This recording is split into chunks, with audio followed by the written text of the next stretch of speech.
return rightly. We'll turn our attention now to another matter which has got to do with the ease of doing business index. And as you see there in the welcoming slide, Mr. Mailafia, former Deputy Governor of the CBN. He joins us from our studios in Abuja. Good morning, and thank you for joining us today. Well, I know you may have seen some of these ratings, the rankings, as it were.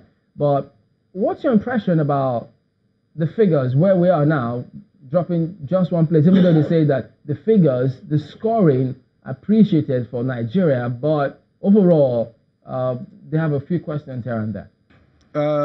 No, I really don't. I think we've dropped one step behind. Last year, it was we were 146. This year, we're number 145, which actually means we have retrogressed. And that is quite worrisome because one would have expected that, with a strong team that we have, looking at the overall, there's a whole gaggle of, technical people working on improving the ease of doing business. We would have, and I know some of these people, they've worked very hard, but what has happened is that the ecosystem in which we operate has been very unfriendly to business. The geopolitical uncertainty, the violence, this kind of things can never attract, investors. And also, energy deficits, we've gotten worse in some areas. All these factors have undermined, our performance in the index, and that is quite regrettable. Now we've got Dr. Ojeniyi here with us in our Lagos studios. He's a member of the Presidential Council on Ease of Doing Business. Thank you for coming on this morning. Thank you. Well, we just had Mr. Mailafia saying that the operating environment in the country is not conducive. And so the rankings, yes, the scoring may have improved, but overall, those are reflection of realities, as it were. Is that correct? Indeed, Chamberlain, but there's a narrative to this story. That 8 years prior to 2015, we moved from 106 to 170. We lost 64 points in 8 years. And between 2015 and 2018, we moved 24 points, taking even cognizance of the 1 point we lost last 1 year.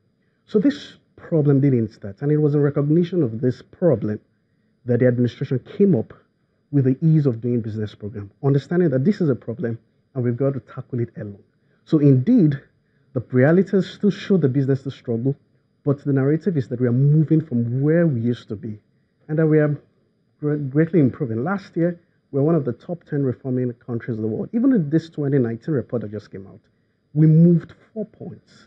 We reformed, we had reforms across 4 indicators. And if you want to look at moving, ranking is not necessarily about your score. It's just relativity. So you find countries like even Germany. Germany moved from 20 to 24. United States moved from 6 to 8.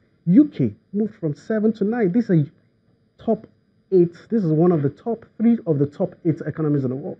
So it's about relativity. And we don't want to concentrate on that relative status, but on what really was delivered for the good people of Nigeria. In that case then, Dr. Mailafia, when you say that the operating environment in the country is not conducive, did you take into cognizance the efforts that the government has put in place to ensure that they improve things in the country?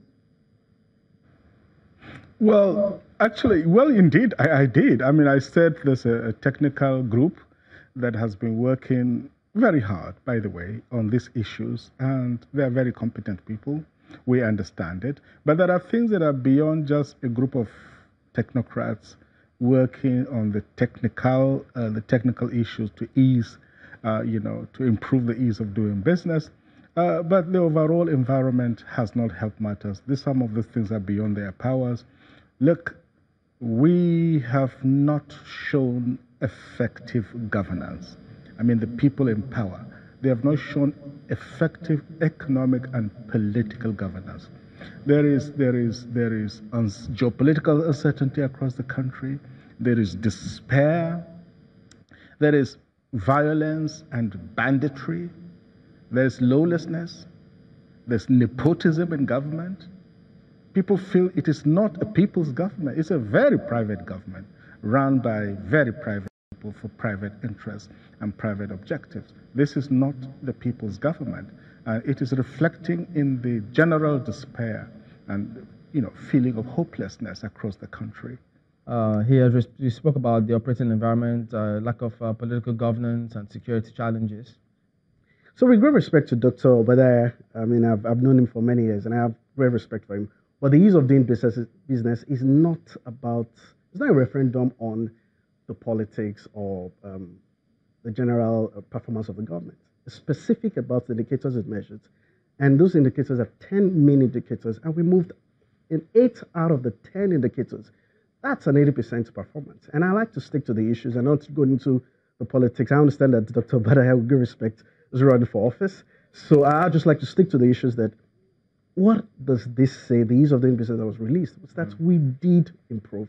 And this is not about politics. It's about delivering for the good people of Nigeria, removing the constraints to doing business and making Nigeria a progressively easier place to do business. So have we achieved that?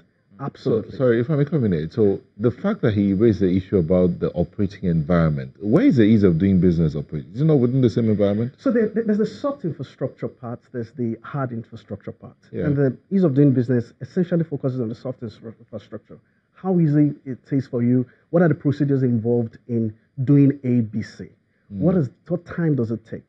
What's the cost? Those are the things that measure. Of course, there are larger issues which the economic recovery and growth plan measures, which is making Nigerian economy competitive. Of course, security is a big issue. But again, if we look at security, it depends on where you're looking at it from. I mean, those who sit in Borno, who sit in Adamawa, will tell you that a lot has indeed improved over the last 3 years. It doesn't matter what we say, but that's the reality on ground. And I do not like to get into the emotions of the matter, but to stick to the hard fact. And the hard fact is that the security situation, of course, we have pockets of problems already, and those pockets are, in fact, very worrisome. But in the general climate of security, I think that this administration has delivered on some of the things it promised. Well, Dr. Mailafia, isn't there a point when they say that, well, yes, as much as there may be security challenges which can be discountenanced, but if we improved on access to credit, if we improved on electricity, those are key issues which, at least if there are efforts in those areas, it's a different kettle of fish entirely if you're talking about security of doing business, isn't it? Well, of course, in principle, yes, of course. But let me just make this point. To be honest with you, Chamberlain, you know me over these years. We are intellectuals. I'm a development economist. When I come to a studio like this, I wear my economist hat, not my political hat whatsoever, believe you me, because we are intellectuals, first and foremost. So we owe a duty to truth, to facts, and to the statistics as they are. So let's get that point very clear. I'm not here on a grandstanding mission of politics. I'm here as an economist. And let's look at the technical issues out there. It doesn't make any sense to say, well, look, you're looking at just the figures, the little figures in particular sectors when the overall environment is so atrocious. I mean, just take a drive from here to Kaduna, just 2 hours. And you discover that, all the way you are holding your breath, wondering what will happen next. Now, that is a thermometer and the barometer of what is happening across the country, a general feeling of hopelessness and despair. Even the electricity you mentioned, well, indeed, we have this tendency of taking one step forward and 2 steps backward. We reached up to 7,000 megawatts in terms of generation, only to discover that the thing could not be distributed because there are structural rigidities and bottlenecks in the distribution system. So we are not really making progress unless somebody is just cooking up these figures for the fun of it, which of course you can do.